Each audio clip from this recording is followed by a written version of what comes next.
جی محترم سامعین، کیسے ہیں آپ لوگ؟ جی بالکل، آج بھی ہم خدا ان کے کلام کو سننے کے لیے تیار ہیں اور بشپ صاحب آ چکے ہیں، پہنچ چکے ہیں۔ ہم ان کے نہایت شکر گزار ہیں اور پروگرام کو شروع کرتے ہیں۔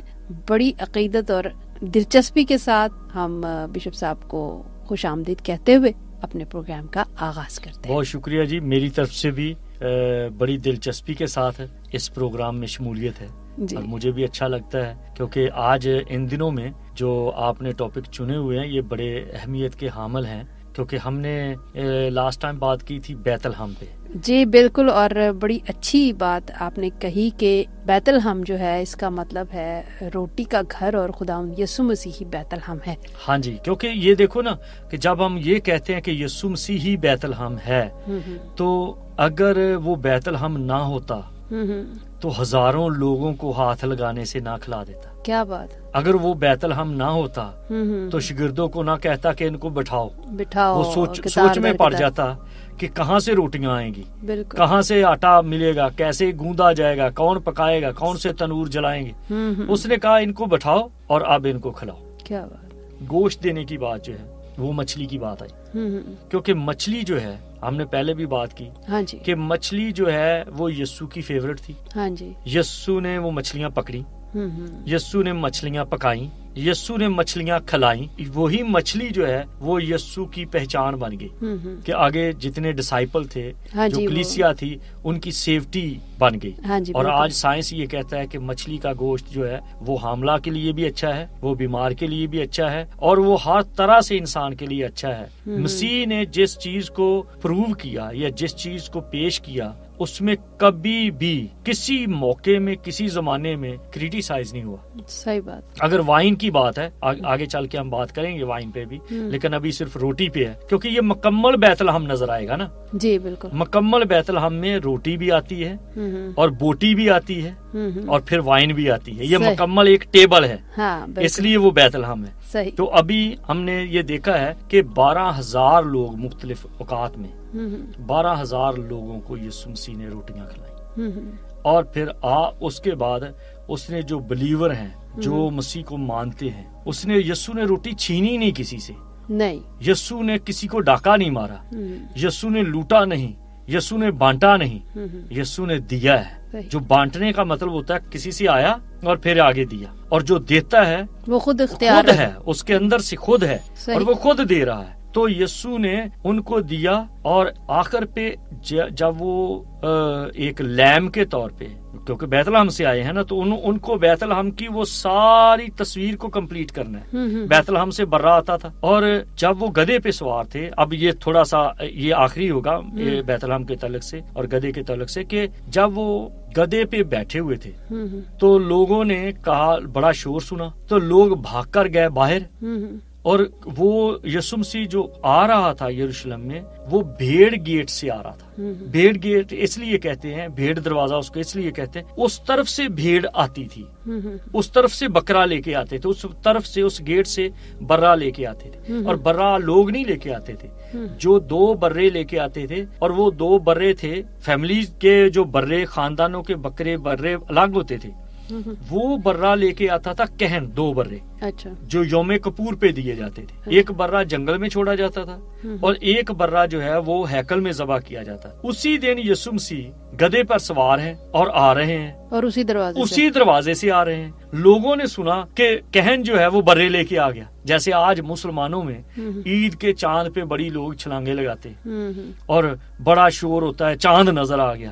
اس وقت یہودی کہتے تھے کہن آ گیا برا لے کے، تو انہوں نے کہا کہ بڑا شور مچ گیا، اس کا مطلب ہے کہن آ گیا۔ دیکھا آگے تو یسوع تھا، تو جو فقی فریسی تھے انہوں نے کہا ان کو چپ کرا، کہن کیا، ہم نے کہن کی آواز سننی ہے، کیونکہ کہن جب برے لے کے آتا تھا تو تری کی آواز یا ایک نرسنگے کی آواز آتی تھی، اور لوگ الرٹ ہو جاتے تھے، خوشی مناتے تھے کہ کہن آ گیا۔ اس نے کہا کہ تیرے جتنے ہواری ہیں یا جتنے یہ بچے ہیں یا جتنی جو عورتیں ہیں اتنا شور کر رہی ہیں، تو کہن کی تو آواز ہی نہیں آئے گی۔ تو یسوع نے کہا اگر آج یہ چپ رہے تو پتھر بول اٹھیں گے، کیونکہ تمہیں نہیں پتا کہ برا تمہارے لیے آ چکا ہے۔ تمہیں نہیں پتا کہ یہی برا ہے جو تمہارے گناہ لے کے جا رہا ہے. یہ جو انسان ہے، یہ جو لوگ ہیں، یہ جو بچے ہیں، یہ جو عورتیں ہیں، ان کو پتا چل چکا ہے. اب کیا ہے؟ یسوع ہی کہن ہے، یسوع ہی وہ برا ہے، یسوع ہی ہے وہ جو اس طرف آ رہا ہے. اور لوگ جو ہیں وہ سمجھ نہیں رہے. تو یسوع نے کہا اگر آج یہ خاموش رہے تو پتھر چلا اٹھیں گے، کیونکہ تم لوگوں کی آوازوں کی ہر سال کی قربانی کا انتظار کرتے ہو. آج تمہاری قربانیاں جو ہیں وہ پوری ہو جائیں گی. اور جب وہ قربان ہوا تو اسی رات جب وہ ہیکل میں داخل ہوا اور اس نے وہاں پر صفائی کی. صفائی کا مطلب ہوتا تھا یوم کپور پہ کچھ دن پہلے ہیکل کی صفائی کی جاتی تھی، اس کو پاک کیا جاتا تھا. اچھا، ایک طرف ہیکل کی صفائی ہو رہی ہے، دوسری طرف برا وہاں کھڑا ہے اور اس کو کہن اور فقی فریسی چیک کرتے ہیں کہ کہیں اس میں کوئی نقص تو نہیں ہے، کہیں اس کا کان تو نہیں ٹوٹا، کوئی اس کا پاؤں تو نہیں ٹوٹا، کہیں اس کی دم تو نہیں کٹی، کہیں اس کو کوئی جنگلی جانور نے تو نہیں پھاڑا، کہیں اس کے ناک پہ تو کوئی نشان نہیں ایسا. تو یہ ایک طرف ہیکل کی صفائی ہو رہی ہے یوم کپور پہ، دوسری طرف اس کو چیک کیا جا رہا ہے. اس کا مطلب ہے ادھر بھی صفائی برے کی، ادھر سے بھی صفائی. اب صفائی ہو رہی ہے تو یسوع نے خود ہی برا، خود ہی کہن، خود ہی صفائی کرنے والا، خود صفائی بھی کر رہا ہے کہ ہیکل کی صفائی کی کہ میرے باپ کا گھر دعا کا گھر ہے. دوسری طرف صفائی اس کی بھی ہو رہی ہے کہ فقی فریسی آ کے اس پہ بار بار سوال کرتے ہیں تو ایسا تو ایسا. اور پھر یسوع نے ان کو کہا تم میں سے کون ہے جو مجھ پر گناہ ثابت کرتا ہے.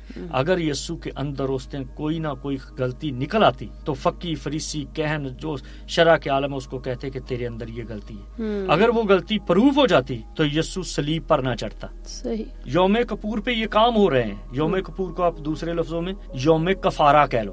یوم کا مطلب یہودیوں میں بھی یوم کہتے ہیں دن کو، صحیح، فارسی میں بھی یوم کہتے ہیں. تو یوم کفور، یوم کفار کا مطلب ہے ڈھکنے کا دن. تو وہ اس دن ڈھکنے کا دن آ رہا تھا کہ ڈھانکے جائیں گناہ. اور ادھر جو ہیکل کی صفائی کی گئی اس کے کوڑے کو ہنوم میں ڈالا جاتا تھا، وادی ہنوم میں. اور یہاں پر جو برا ہے اس کی جو ہوتا تھا اس کی کھال اس کو جلا دیا جاتا. پھر شام ہوتے ہوتے اس برے کو، اس کے گوشت کو رکھا جاتا تھا اوون میں. اچھا. اور شام کا سورج ڈوبنے سے پہلے وہ کھایا جاتا تھا. یہ بھید تھا.